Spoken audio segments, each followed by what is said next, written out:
ನಮಸ್ಕಾರ ಚಾಮ್ಸ್, ನಾನು ನಿಮ್ಮ Varsha ma'am. Welcome to ultimate face off spermatogenesis versus oogenesis. ನಾನೇನು ಇಲ್ಲಿದ್ದೀನಿ ಸ್ಪರ್ಮಟೋಜೆನೆಸಿಸ್ ಬಗ್ಗೆ ಹೇಳ್ಕೊಡ್ತೀನಿ. ಆದರೆ oogenesis ಬಗ್ಗೆ ಹೇಳ್ಕೊಡೋರು ಯಾರು? ಇಲ್ಲಿದ್ದಾರೆ ನಮ್ಮ ವರ್ಷ ಮ್ಯಾಮ್ 2.0. ಹೆಲೋ ಮಕ್ಕಳೇ, ನಾನು ನಿಮ್ಮ ವರ್ಷ ಮ್ಯಾಮ್ 2.0. ಸೊ ಇವತ್ತು oogenesisನ ಪ್ರತಿಯೊಂದು ಡೀಟೇಲ್ ಈಸಿಯಾಗಿ ನಿಮಗೆ ಹೇಳ್ಕೊಡ್ತೀನಿ. ಸೊ ಎಲ್ಲ ಫ್ಯಾಕ್ಟ್ಸ್ ನೆನಪಿದ್ಯಾ ಮ್ಯಾಮ್? ನೆನಪಿದೆ ಮ್ಯಾಮ್. ಹಾಗಾದರೆ ನಾನು ಫಸ್ಟ್ ಶುರು ಮಾಡಲಾ? ಅದೇಗೆ ಮ್ಯಾಮ್, ಸ್ಪರ್ಮಟೋಜೆನೆಸಿಸ್ ಫಸ್ಟ್ ಬರುತ್ತೆ, ನಾನು ಶುರು ಮಾಡ್ತೀನಿ. ಇಲ್ಲ ಮ್ಯಾಮ್, ನಾನು ಶುರು ಮಾಡ್ತೀನಿ. ಇದು ಒಂದ್ಸಲ ನಾನು ಶುರು ಮಾಡ್ತೀನಿ. ಸರಿ ಆಯಿತು, ಶುರು ಮಾಡಿ. ಓಕೆ, ಸೊ ಹಾಗಾದರೆ ಇವತ್ತು ಸ್ಪರ್ಮಟೋಜೆನೆಸಿಸ್ ಬಗ್ಗೆ ಕಲಿಯೋಣವಾ? ಸ್ಪರ್ಮಟೋಜೆನೆಸಿಸ್ ಅಂತಂದರೆ ಏನು ಮಕ್ಕಳ? It is the formation of sperms. Correct? ಎಲ್ಲಾಗುವಂಥದ್ದು ಈ ಪ್ರಾಸೆಸ್ಸು? ಇದು ಟೆಸ್ಟಸ್ನಲ್ಲಿ ಸ್ಪೆಸಿಫಿಕಲಿ ಸೆಮಿನಿಫೆರಸ್ ಟ್ಯೂಬ್ಯೂಲ್ಸಲ್ಲಿ ನಡೆಯುವಂಥದ್ದು.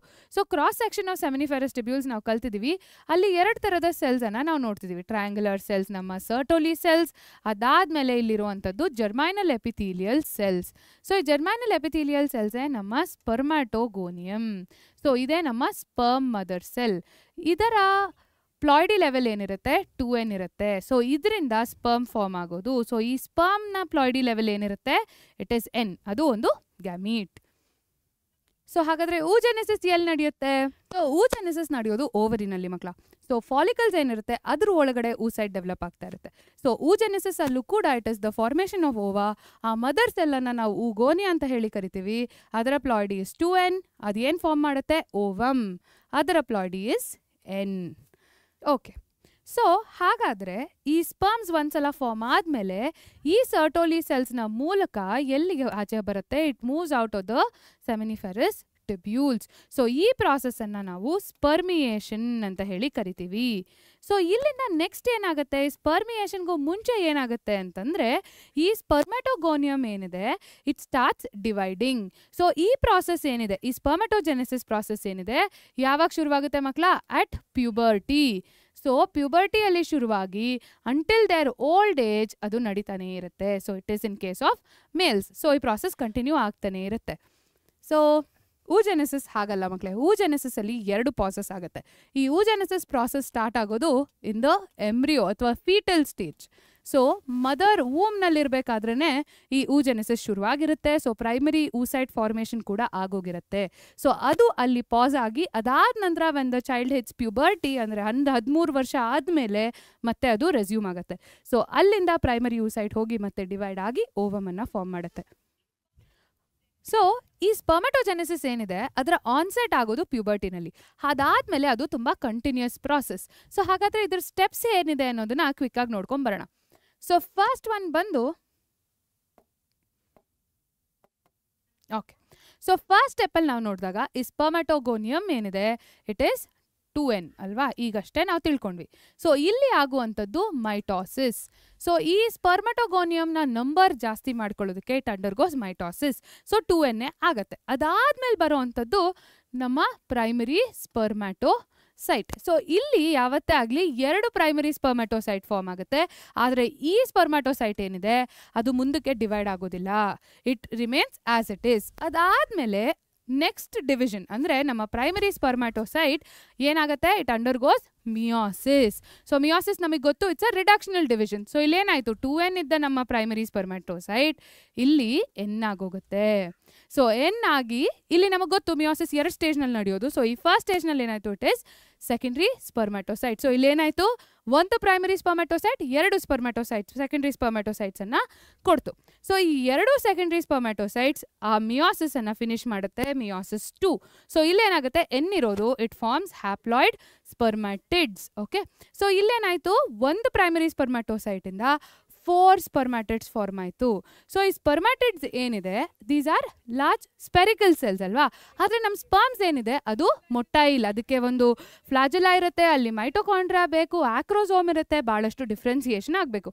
ಸೊ ಇಲ್ಲಿ ಡಿವಿಷನ್ ಆಗೋದಿಲ್ಲ, ಇಲ್ಲೇನಾಗುತ್ತೆ? ಡಿಫ್ರೆನ್ಸಿಯೇಷನ್ ಆಗುತ್ತೆ. ಆದರೆ ಅದರ ಪ್ಲಾಯ್ಡಿ ಲೆವೆಲ್ ಅಷ್ಟೇ ಉಳ್ಕೊಳ್ಳುತ್ತೆ. ಸೊ ಇಲ್ಲಿ ಹ್ಯಾಪ್ಲಾಯ್ಡ್ ಆಗೇ ಇರುತ್ತೆ. ಸೊ ಈ ಪ್ರಾಸೆಸ್ ಏನಿದೆ ಫ್ರಮ್ ಪ್ರೈಮರಿ ಸ್ಪರ್ಮೆಟೋಸೈಟ್ ಅಂದರೆ ಸ್ಪರ್ಮೆಟೋಗೋನಿಯಮ್ ಇಂದ ಅಂಟಿಲ್ ಸ್ಪರ್ಮ್ಸ್, ಇದನ್ನ ನಾವು ಸ್ಪರ್ಮೆಟೋಜೆನೆಸಿಸ್ ಅಂತ ಹೇಳಿ ಕರಿತೀವಿ. ಸೊ ಇಲ್ಲಿ ಯಾವುದೇ ಥರದ ಪಾಸಸ್ ಇಲ್ಲ, ಇಟ್ಸ್ ಅ ಕಂಟಿನ್ಯೂಸ್ ಪ್ರಾಸೆಸ್, ಒಂದ್ಸಲ ನಡೆಯುವಂಥದ್ದು. ಆದರೆ oogenesis ಅಲ್ಲಿ ಭಾಳಷ್ಟು ಪಾಸಸ್ ಇದೆ. ಎಲ್ಲೆಲ್ಲಿ ಅಂತ ನೋಡೋಣವಾ? ಸೊ oogenesis ನಲ್ಲೂ ಅಷ್ಟೇ ಮಕ್ಕಳ, oogoನಿಯಮ್ ಇಂದ ನಮ್ಮ ಓವಾವರೆಗೂ ಅದು ಸ್ಪ್ಲಿಟ್ ಆಗಬೇಕು ಅಥವಾ ಡಿವೈಡ್ ಆಗಬೇಕು. ಸೊ ಇಲ್ಲೇನಾಗುತ್ತೆ, ಊಗೋನಿಯಂ ಡಿಪ್ಲಾಯ್ಡ್ ಇರುತ್ತೆ, ಮದರ್ ಸೆಲ್ 2n ಇರುತ್ತೆ. ಅದಾದಮೇಲೆ ಸ್ಪರ್ಮ್ಯಾಟೋಜೆನೆಸಿಸ್ ಥರನೇ ಮೈಟೋಸಿಸ್ ಆಗುತ್ತೆ, ಅದರ ನಂಬರನ್ನು ಜಾಸ್ತಿ ಮಾಡ್ಕೊಳುತ್ತೆ. ಅದಾದಮೇಲೆ ಬರುವಂಥದ್ದು ಪ್ರೈಮರಿ oocyte.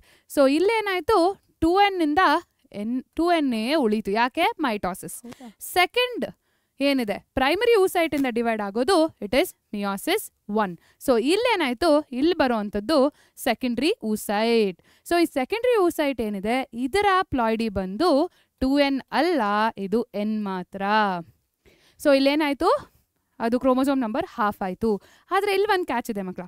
ಸೊ ಇಲ್ಲೇನಾಗುತ್ತೆ, ಈ ಸ್ಟೇಜ್ ಏನಿದೆ ಮಿಯಾಸಿಸ್ 1ನ ಪ್ರೋಫೇಸ್ 1, ಅದರಲ್ಲೂ ಡಿಪ್ಲೊಟೀನ್ ಸ್ಟೇಜಲ್ಲಿ ಇದು ಪಾಸ್ ಆಗುತ್ತೆ. ಸೊ ಈ ಡಿವಿಷನ್ ಯಾವಾಗ ನಡೀತಿರುತ್ತೆ, ಎಂಬ್ರಿಯೋನಿಕ್ ಸ್ಟೇಜ್ ಅಥವಾ ಫೀಟಲ್ ಸ್ಟೇಜ್ನಲ್ಲಿ ನಡೆಯುವಂಥದ್ದು. ಸೊ ಇಲ್ಲಿ ಅದು ಪಾಸ್ ಆಗುತ್ತೆ. ಅದಾದಮೇಲೆ ಪ್ಯೂಬರ್ಟಿ ಹಿಟ್ ಮಾಡಿದಾಗಲೇ ಈ ಪ್ರಾಸೆಸ್ ರೆಸ್ಯೂಮ್ ಆಗೋದು. ಸೊ ಇಲ್ಲೇನಾಗುತ್ತೆ, ಈ ಪ್ರೈಮರಿ oocyte ಸೆಕೆಂಡ್ರಿ oocyte ಏನಿದೆ ಅದು ಮತ್ತೆ ಡಿವೈಡ್ ಆಗುತ್ತೆ ಮಿಯಾಸಿಸ್ 1ನಲ್ಲಿ. ಸೊ ಅಲ್ಲಿ ಫಾರ್ಮ್ ಆಗುವಂಥದ್ದು ಫಸ್ಟ್ ಪೋಲಾರ್ ಬಾಡಿ ಮತ್ತು ಸೆಕೆಂಡ್ರಿ oocyte. ಹಾಗಾದರೆ ಈ oogenesis ಕೂಡ ಫರ್ಟಿಲೈಸೇಷನ್ ಮೇಲೆ ಡಿಪೆಂಡ್ ಆಗಿರುತ್ತೆ. ಸೊ ಫರ್ಟಿಲೈಸೇಷನ್ ಆದಮೇಲೆ oogenesis ಆಗೋದಲ್ವಾ, ಆದರೆ ನಮ್ಮ ಸ್ಪರ್ಮ್ಯಾಟೋಜೆನೆಸಿಸ್ ಹಾಗಲ್ಲ. ಸೊ ಇಲ್ಲಿ ಫರ್ಟಿಲೈಸೇಷನ್ ಆಗೋಕ್ಕೂ ಮುಂಚೆನೇ ಸ್ಪರ್ಮ್ಸ್ ಎಲ್ಲ ಫಾರ್ಮ್ ಆಗಿಬಿಟ್ಟಿರುತ್ತೆ. ಯಾಕೆ ಅಂದರೆ ಇದೆಲ್ಲ ಮೇಲ್ ರಿಪ್ರೊಡಕ್ಟಿವ್ ಸಿಸ್ಟಮಿಂದ ಫಿಮೇಲ್ ರಿಪ್ರೊಡಕ್ಟಿವ್ ಸಿಸ್ಟಮ್ಗೆ ಹೋಗಬೇಕಾಗತ್ತೆ ಅಲ್ವಾ. ಫರ್ಟಿಲೈಸೇಷನ್ ಎಲ್ಲಾಗೋದು, ನಮ್ಮ ಈಸ್ತ್ಮಸ್ ಅಂದರೆ ಫೆಲೋಪಿಯನ್ ಟ್ಯೂಬ್ನಲ್ಲಿರುವ ಆಂಪ್ಯುಲಾರ್ ಈಸ್ಥಮಿಕ್ ರೀಜನ್ನಲ್ಲಿ ನಡೆಯುವಂಥದ್ದು. ಕರೆಕ್ಟ್? ಕಾಂಪ್ಲಿಕೇಟೆಡ್ ಆಗಿದೆ oogenesis. ಹೌದು ಮ್ಯಾಮ್. ಸೊ ಇಲ್ಲಿ ಈ ಸೆಕೆಂಡ್ರಿ oocyte ಇಂದ ಓವಮ್ ಫಾರ್ಮ್ ಆಗಬೇಕಾದ್ರೂ ಅದು ಫರ್ಟಿಲೈಸೇಷನ್ ಆದಮೇಲೆ ಆಗುವಂಥದ್ದು. ಸೊ ಇಲ್ಲೂ ಸಹ ಇದು ಇನ್ನೊಂದು ಪೋಲಾರ್ ಬಾಡಿಯನ್ನು ಫಾರ್ಮ್ ಮಾಡಿ ಅದಾದ ನಂತರ ಇಲ್ಲಿ ಓವಮ್ ಫಾರ್ಮ್ ಆಗುತ್ತೆ. ಸೊ ಫಸ್ಟ್ ಪಾಸಲ್ಲಿ ಪ್ಯೂಬರ್ಟಿವರೆಗೂ ಪಾಸ್ ಆಗಿರುತ್ತೆ, around 11 to 13 years. Second one fertilisation ಆಗೋವರೆಗೂ ಸೆಕೆಂಡ್ ಡಿವಿಷನ್ ಕಂಪ್ಲೀಟ್ ಆಗಲ್ಲ. ಸೊ ಈಗ ನೋಡಿದ್ರ ಮಕ್ಕಳೇ, oogenesis ಅಲ್ಲಿ ಸ್ವಲ್ಪ ಪಾಸಸ್ ಇದೆ, ಒಂದಷ್ಟು ಗ್ಯಾಪ್ಗಳಿದೆ, ಇಲ್ಲಿ ಕಂಟಿನ್ಯೂಸ್ ಇದೆ. ಆದರೆ ಇಲ್ಲಿ ನೀವು ಗಮನಿಸಬೇಕಾಗಿರೋದು, ಈ ಮಿಯಾಸಿಸ್ ಪ್ರಾಸೆಸ್ನಲ್ಲೂ ಕೂಡ ಇಲ್ಲಿ ನಾವು ಈಕ್ವಲ್ ಡಿವಿಷನ್ ಅನ್ನೇ ನೋಡ್ತಾ ಇದ್ದೀವಿ. ಅಂದರೆ ಸೈಟೋಪ್ಲಾಸಮ್ ಏನಿದೆ ನೀವು ಇಲ್ಲಿ ಗಮನಿಸ್ಬೋದು, 2 ಈಕ್ವಲ್ ಆಗೇ ಇದೆ. ಇಲ್ಲೂ ಸಹ 4 ಈಕ್ವಲ್ ಆಗೇ ಇದೆ. ಆದರೆ ಅಲ್ಲಿ ಒಂದು ಸ್ವಲ್ಪ ಏನೋ ಹೆಚ್ಚು ಕಡಿಮೆ ನಡೀತಾ ಇದೆ ಅಲ್ವಾ. ಸೊ ಇಲ್ಲಿ ಗಮನಿಸ್ಬೋದು, ಈ ಫಸ್ಟ್ ಪೋಲಾರ್ ಬಾಡಿ ಸೈಟೋಪ್ಲಾಸಮ್ ಕಡಿಮೆ ಇರುತ್ತೆ, ಆದರೆ ಈ ಸೆಕೆಂಡ್ರಿ oocyteನ ಸೈಟೋಪ್ಲಾಸಮಿಕ್ ಕಂಟೆಂಟ್ ಜಾಸ್ತಿ ಇರುತ್ತೆ. ಎಲ್ಲ ನ್ಯೂಟ್ರಿಷನ್ ಅಲ್ಲಿ ಕೊಡ್ತಾ ಇದ್ದೀವಿ. ಸೊ ಇಲ್ಲಿ ಇದು ಅನ್ಈಕ್ವಲ್ ಡಿವಿಷನ್ ಆಗುತ್ತೆ. ಸೊ ಸೆಕೆಂಡ್ರಿ oocyte ಮತ್ತು ಓವಮ್ನಲ್ಲಿ ಅದು ಜಾಸ್ತಿ ಸೈಟೋಪ್ಲಾಸಮ್ ಇರುತ್ತೆ, ಆದರೆ ಪೋಲಾರ್ ಬಾಡೀಸಲ್ಲಿ ಕಡಿಮೆ ಇರುತ್ತೆ. ಸೊ ಈಗ ಕಲ್ತ್ಕೊಳ್ಳಿ ಮಕ್ಕಳ, ಸಿಂಪಲ್ ಮ್ಯಾಥ್ ಇದೆ ಸ್ಪರ್ಮ್ಯಾಟೋಜೆನೆಸಿಸ್ ಅಲ್ಲಿ. ಏನದು, ಒಂದು ಸ್ಪರ್ಮ್ಯಾಟೋಗೋನಿಯಂ ಸೆಲ್ ಅಂತಂದಾಗ ನೀವಿಲ್ಲಿ 2 ಸ್ಪರ್ಮ್ಯಾಟೋಸೈಟ್ ಅಂತ ಕನ್ಸಿಡರ್ ಮಾಡಬೇಡಿ. ಯಾವಾಗಲೂ ಅವ್ರು ಕ್ವೆಶ್ಚನ್ ಮಾಡೋದು ಸ್ಪರ್ಮ್ಯಾಟೋಸೈಟ್ಸ್ ಇಂದಾನೆ. ಸೊ ಒಂದು ಪ್ರೈಮರಿ ಸ್ಪರ್ಮ್ಯಾಟೋಸೈಟ್ಸ್ ಇಂದ ನಿಮ್ಗೆ ಎಷ್ಟು ಸ್ಪರ್ಮ್ಸ್ ಫಾರ್ಮ್ ಆಗ್ಬೋದು, it is 4. One primary spermatocyte gives you 4 sperms, ಆಯ್ತಾ. ಸೊ ಅದೇ ಆ ಕೇಸ್ನಲ್ಲಿ ಏನಾಯ್ತು, ಒಂದು ಪ್ರೈಮರಿ oocyte ಒಂದೇ ಓವಮ್ ಅನ್ನ ಕೊಡುತ್ತೆ. ಇನ್ನೂ ಈಸಿ. ಸೊ ಸ್ಪರ್ಮ್ಯಾಟೋಜೆನೆಸಿಸ್ ಪ್ರಾಸೆಸ್ ಏನೋ ಕಲ್ತ್ಕೊಂಡ್ವಿ, ಆದರೆ ಅದರಲ್ಲಿ 3 ಟರ್ಮ್ಸ್ ಬರುತ್ತಲ್ವಾ, ಸ್ಪರ್ಮ್ಯಾಟೋಜೆನೆಸಿಸ್, ಸ್ಪರ್ಮಿಯೋಜೆನೆಸಿಸ್ ಮತ್ತು ಸ್ಪರ್ಮಿಯೇಷನ್. ಸೊ ಇದ್ರ ಬಗ್ಗೆ ತಿಳ್ಕೊಳ್ಳೋಣ. ಸೊ ಇಲ್ಲೇನಾಯಿತು, ಸ್ಪರ್ಮ್ಯಾಟೋಗೋನಿಯಮಿಂದ ಪ್ರೈಮರಿ ಸ್ಪರ್ಮ್ಯಾಟೋಸೈಟ್ ಆಯಿತು, ಅಲ್ಲಿಂದ ಸೆಕೆಂಡ್ರಿ ಸ್ಪರ್ಮ್ಯಾಟೋಸೈಟ್ ಆಯಿತು. ಸೊ ಈ ಪ್ರಾಸೆಸ್ ಏನಿದೆ ಇದನ್ನು ನಾವೇನಂತ ಕರಿತೀವಿ, ಸ್ಪರ್ಮ್ಯಾಟೋಸೈಟೋಜೆನೆಸಿಸ್. ಅಂದರೆ ಈ ಸ್ಪರ್ಮ್ಯಾಟೋಸೈಟ್ನ ಫಾರ್ಮೇಷನ್. ಸೊ ಹಾಗಾಗಿ ಅದನ್ನು ಸ್ಪರ್ಮ್ಯಾಟೋಸೈಟೋಜೆನೆಸಿಸ್ ಅಂತ ಕರಿತೀವಿ. ಇಲ್ಲಿ ಈ ಸ್ಪರ್ಮ್ಯಾಟಿಡ್ ಏನಿದೆ ಇದು ನಮ್ಮ ಸ್ಪರ್ಮ್ ಸೆಲ್ ಆಗಿ ಡಿಫ್ರೆನ್ಶಿಯೇಟ್ ಆಗುತ್ತಲ್ಲ, ಅದನ್ನು ನಾವೇನಂತ ಕರಿತೀವಿ, ಸ್ಪರ್ಮಿಯೋಜೆನೆಸಿಸ್ ಅಂತ ಹೇಳಿ ಕರಿತೀವಿ. ಓಕೆ. ಸೊ ಸ್ಪರ್ಮಿಯೋಜೆನೆಸಿಸ್, ಸ್ಪರ್ಮ್ಯಾಟೋಸೈಟೋಜೆನೆಸಿಸ್. ಹಾಗಾದರೆ ಮ್ಯಾಮ್ ಸ್ಪರ್ಮಿಯೇಷನ್ ಅಂತಂದ್ರೆ ಏನು ಅಂತಂದರೆ, ಈ ಸ್ಪರ್ಮ್ ಸೆಲ್ಸ್ ಒಂದ್ಸಲ ಫಾರ್ಮ್ ಆದಮೇಲೆ ಇಲ್ಲೇನಿದೆ ನಮ್ಮ ಸರ್ಟೋಲಿ ಸೆಲ್ಸ್ನ ಮೂಲಕನೇ ಅದು ಹೊರಗಡೆ ಬರುವಂಥದ್ದು. ಸೊ ನಮಗೆ ಗೊತ್ತು ಸ್ಪರ್ಮ್ನ ರೌಟ್ ಹೇಗೆ ಟ್ರಾವೆಲ್ ಆಗುತ್ತೆ ಅಂತ ಅಲ್ವಾ. ಸೊ ಎಪಿಡೈಡಮಿಸ್, ವ್ಯಾಸ್ ಡೆಫರೆನ್ಸ್, ಅದಾದಮೇಲೆ all that parts will come. So first seminiferous ಟ್ಯೂಬ್ಯೂಲ್ಸಿಂದ ಹೇಗೆ ಆಚೆ ಬರುತ್ತೆ, ಸೊ ಈ ಸರ್ಟೋಲಿ ಸೆಲ್ಸ್ನ ಮೂಲಕ ಆಚೆ ಬರುವಂಥದ್ದು. So the process of how sperms exit out of the seminiferous tubule is called spermiation. So ಕೇಳೋದಕ್ಕೆ ಸಿಮಿಲರ್ ಆಗಿರ್ಬೋದು ಟರ್ಮ್ಸು. ಓಕೆ, ಕೇಳೋದಕ್ಕೆ ಸಿಮಿಲರ್ ಆಗಿರ್ಬೋದು, ಆದರೆ ಯಾವಾಗಲೂ ಗಮನದಲ್ಲಿಟ್ಕೊಳ್ಳಿ ಈ 4 ಟರ್ಮ್ಸ್ ಬೇರೆ ಬೇರೆ. ಸ್ಪರ್ಮ್ಯಾಟೋಜೆನೆಸಿಸ್ ಫುಲ್ ಪ್ರಾಸೆಸ್, ಸ್ಪರ್ಮ್ಯಾಟೋಗೋನಿಯಮಿಂದ ಸ್ಪರ್ಮ್, ಸ್ಪರ್ಮ್ಯಾಟೋಗೋನಿಯಮಿಂದ ಸೆಕೆಂಡರಿ ಸ್ಪರ್ಮ್ಯಾಟೋಸೈಟ್, ಅದು ಸ್ಪರ್ಮ್ಯಾಟೋಸೈಟೋಜೆನೆಸಿಸ್.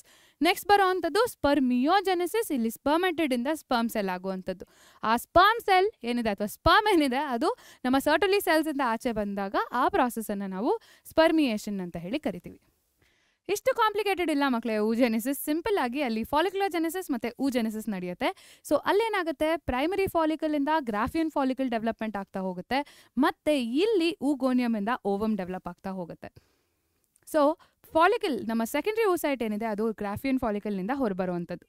ಇದು ಈಸಿನೇ ಅಲ್ವಾ? ಸೊ ಹಾಗಾದರೆ ಒಂದ್ಸಲ ಪೂರ್ತಿ ಸಮರೈಸ್ ಮಾಡ್ಕೊಂಡು ಬರೋಣವಾ ಸಿಮಿಲಾರಿಟೀಸ್ ಮತ್ತು ಡಿಫ್ರೆನ್ಸಸ್ ಏನಿದೆ ಅಂತ. ಸೊ ನಾನೆಲ್ಲ ಸಿಮಿಲಾರಿಟೀಸ್ ಹೇಳ್ತೀನಿ, ವರ್ಷ ಮ್ಯಾಮ್ 2.0 ಎಲ್ಲ ಡಿಫ್ರೆನ್ಸಸ್ಸನ್ನು ಹೇಳ್ತಾರೆ. ಸೊ ಸಿಮಿಲಾರಿಟೀಸ್ ಏನೇನಿದೆ ಮಕ್ಕಳ, ಅದು ಒಂದು ಡಿಪ್ಲಾಯ್ಡ್ ಮದರ್ ಸೆಲ್ಲಿಂದ ಒಂದು ಹ್ಯಾಪ್ಲಾಯ್ಡ್ ಗ್ಯಾಮೀಟ್ ಫಾರ್ಮೇಷನ್ ಆಗೋದನ್ನು ನಾವು ಸ್ಪರ್ಮ್ಯಾಟೋಜೆನೆಸಿಸ್ ಅಥವಾ ಊಜೆನೆಸಿಸ್ ಅಂತ ಹೇಳಿ ಕರಿತೀವಿ. ನೋಡಿದ್ರಾ, ನನಗೂ ಹೀಗೆ ಕನ್ಫ್ಯೂಸ್ ಆಯಿತು. ಸೊ ಅದು ಒಂದು ಸಿಮಿಲಾರಿಟಿ. ಆದರೆ ಇನ್ನೊಂದು ಸಿಮಿಲಾರಿಟಿ ಏನು, ಆ ಮದರ್ ಸೆಲ್ ಏನಿದೆ ಯಾವಾಗಲೂ ಅದು ಮೈಟಾಸಿಸ್ ಅನ್ನೋ ಪ್ರಾಸೆಸ್ ಮೂಲಕನೇ ಡಿವೈಡ್ ಆಗೋದು. ಸೊ 2n ಇಂದ ಅದು 2n ಫಾರ್ಮ್ ಆಗುತ್ತೆ. ಊಜೆನೆಸಿಸ್ ಅಲ್ಲಿ ಕೂಡ ಊಗೋನಿಯಂ 2n ಇರುತ್ತೆ, ಪ್ರೈಮರಿ ಊಸೈಟ್ ಏನಿದೆ ಅದು ಕೂಡ 2n ಇರುತ್ತೆ. ಸೊ ಅಲ್ಲಿ ಫಸ್ಟ್ ಪ್ರಾಸೆಸ್ ನಡೆಯುವಂಥದ್ದು ಮೈಟಾಸಿಸ್. ಸೊ ಸೆಕೆಂಡ್ ಡಿವಿಷನ್ ಏನಿದೆ ಅದು ನಡೆಯುವಂಥದ್ದು meiosis. So 1 mitosis 1 meiosis. Okay, so ಇದೆರಡು ಅದರಲ್ಲಿರುವಂತಹ ಸಿಮಿಲಾರಿಟೀಸ್. ಆದರೆ ಡಿಫ್ರೆನ್ಸಸ್ ಅಂತೂ ಭಾಳ ಇದೆ, ಒಂದಾದ್ಮೇಲೆ ಒಂದು ಕೌಂಟ್ ಮಾಡ್ತಾ ಹೋಗೋಣವಾ? ಓಕೆ, ಸೊ ಸ್ಪರ್ಮಟೋಜೆನೆಸಿಸ್ ಏನಾಗುತ್ತೆ, ಪ್ಯೂಬರ್ಟಿಯಲ್ಲಿ ಸ್ಟಾರ್ಟ್ ಆಗಿ ಓಲ್ಡ್ ಏಜ್ವರೆಗೂ ಕಂಟಿನ್ಯೂ ಆಗುತ್ತೆ. ಆದರೆ ಊಜೆನೆಸಿಸ್ ಹಂಗಲ್ಲ ಮಕ್ಕಳೇ, ಫೀಟಲ್ ಸ್ಟೇಜ್ನಲ್ಲೇ ಸ್ಟಾರ್ಟ್ ಆಗುವಂಥದ್ದು. ಸೊ ಇದೇ ಅದರ ಫಸ್ಟ್ ಡಿಫ್ರೆನ್ಸ್. ಸ್ಪರ್ಮಟೋಜೆನೆಸಿಸ್ ಏನಾಗ್ತಿರುತ್ತೆ ಮಕ್ಕಳ, ಆಲ್ ಅಲಾಂಗ್ ನಡೀತಾನೆ ಇರುತ್ತೆ. So abundant number of sperms form ಆಗ್ತಿರುತ್ತೆ. ಆದರೆ ನಮ್ಮ ಊಜೆನೆಸಿಸ್ನಲ್ಲಿ ಏನಾಗುತ್ತೆ, ಒಂದೇ ಒಂದು ಓವಮ್ ಫಾರ್ಮ್ ಆಗುತ್ತೆ. ಸೊ ಇನ್ ಅ ಮಂತ್ ಆ ಮನ್ಸ್ಟ್ರಲ್ ಸೈಕಲ್ ನಡೆದಾಗ ಒಂದೇ ಒಂದು ಓವಮ್ ರಿಲೀಸ್ ಆಗ್ತಿರುತ್ತೆ. ಆದರೆ ಇದರ ಪ್ರಾಸೆಸ್ಸಲ್ಲೂ ಇನ್ನೊಂದು ವ್ಯತ್ಯಾಸ ಇದೆ. ಕರೆಕ್ಟ್, ಇದು ಕಂಟಿನ್ಯೂಸ್, ಅದು not a very continuous process. 2 ಸಲ ಪಾಸ್ ಆಗುತ್ತೆ ಅಲ್ವಾ ಮ್ಯಾಮ್? ಒಂದು ಸಲ ಅದು ಫೀಟಲ್ ಸ್ಟೇಜಲ್ಲಿದ್ದಾಗ ಅದು ಪಾಸ್ ಆಗುತ್ತೆ, ಅದಾದಮೇಲೆ ಪ್ಯೂಬರ್ಟಿ ಆದಾಗ ಮಾತ್ರ ಸ್ಟಾರ್ಟ್ ಆಗುತ್ತೆ. ಸೊ ಕರೆಕ್ಟಾಗಿ ಕೇಳಿಸ್ಕೊಂಡಿದ್ದೀನಿ ಅಲ್ವಾ?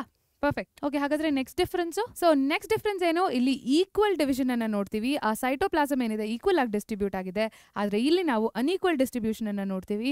ಆ ಸೈಟೋಪ್ಲಾಸಮ್ ಪೋಲಾರ್ ಬಾಡೀಸಲ್ಲಿ ಕಡಿಮೆ ಇರುತ್ತೆ. ಸೊ ಈ ಸ್ಟೆಪ್ಸಲ್ಲಿ ಸ್ಪರ್ಮಟೋಜೆನೆಸಿಸ್ ಅಲ್ಲಿ ಮಿಯೋಸಿಸ್ ಆದಾಗ ಈಕ್ವಲ್ ಡಿಸ್ಟ್ರಿಬ್ಯೂಷನ್ ಆಫ್ ಸೈಟೋಪ್ಲಾಸಮ್ ಆಗುತ್ತೆ. ಆದರೆ ನಮ್ಮ ಊಜೆನೆಸಿಸ್ನಲ್ಲಿ ಏನಾಗುತ್ತೆ, ಅನ್ಈಕ್ವಲ್ ಡಿಸ್ಟ್ರಿಬ್ಯೂಷನ್ ಆಗುತ್ತೆ.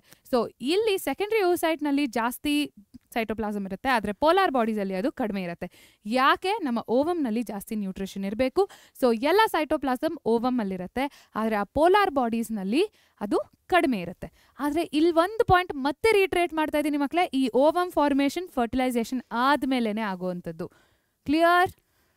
ಓಕೆ, ಸೊ ಇದಿಷ್ಟು ನಮ್ಮ ಸ್ಪರ್ಮಟೋಜೆನೆಸಿಸ್ ಮತ್ತು ಊಜೆನೆಸಿಸ್ ಮಧ್ಯೆ ಇರುವಂಥ ಡಿಫ್ರೆನ್ಸಸ್, ಸಿಮಿಲಾರಿಟೀಸ್, ಆ ಪ್ರಾಸೆಸ್ನ ಬಗ್ಗೆ ಎಲ್ಲನೂ ನಾವಿಬ್ರು ನಿಮಗೆ ತಿಳಿಸ್ಕೊಟ್ಟಿದ್ದೀವಿ.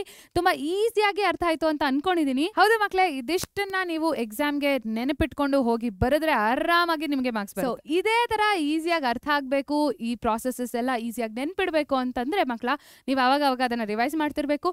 ಸೊ ಈ ವಿಡಿಯೋ ಬರೀ 10 ಮಿನಿಟ್ಸ್ ಇರೋದ್ರಿಂದ ನೀವು ಎಕ್ಸಾಮ್ಗೆ ಒಂದು ದಿವಸ ಮುಂಚೆ ಕೂಡ ಓದ್ಕೊಂಡು ಹೋದ್ರು ನೀವು ಆರಾಮಾಗಿ ಮಾರ್ಕ್ಸನ್ನು ಸ್ಕೋರ್ ಮಾಡ್ಬೋದು. ಸೊ ಇದೇ ಥರ ಕಂಟೆಂಟ್ಗಾಗಿ ಯಾವ ಚಾನೆಲ್ ಸಬ್ಸ್ಕ್ರೈಬ್ ಮಾಡಬೇಕು ವರ್ಷ ಮ್ಯಾಮ್? ನಮ್ಮ PUC ಪರೀಕ್ಷೆ ಸೈನ್ಸ್ ಯೂಟ್ಯೂಬ್ ಚಾನೆಲನ್ನು ಸಬ್ಸ್ಕ್ರೈಬ್ ಮಾಡಬೇಕು. ಸೊ ಆದಷ್ಟು ಬೇಗ ಮತ್ತೆ ನಿಮ್ಮ ಮುಂದೆ ಬರ್ತೀವಿ ಅಂತ ಹೇಳ್ತಾ ಟಾಟಾ, ಬಾಯ್, ಸಿ ಯು.